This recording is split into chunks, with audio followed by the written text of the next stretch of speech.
kwa wewe kufaidika na huu mradi ni lazima uregister. Hakuna njia utafaidika wakati wewe hauja register. Na kuregister ni bure. Kwa hivyo Wakenya inatakana tufungue macho wakati tunatambua huu mradi ni wa serikali na serikali imeleta kuwasaidia. Lazima tukumbatie ule mradi.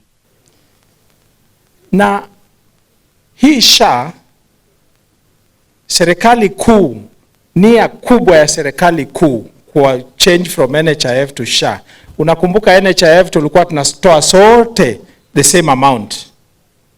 But in SHA, wale ambao wa mapato kidogo sana wanatoa shilingi 300. Lakini rais wa Kenya anatoa zaidi ya shilingi 33,000. Gavana wa Busia anatoa zaidi ya shilingi 20,000 kwa hiyo SHA. So that we cover those who have no means.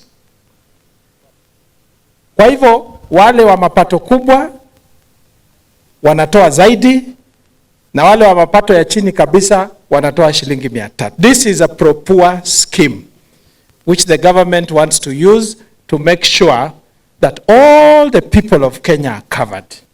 Manake magonjwa yakitokea katika jamii mara nyingi yanaleta umaskini. So to cover yourself against the shocks that are brought by illnesses in families, tafadhali mujiandikishe *147#, tell everybody to register.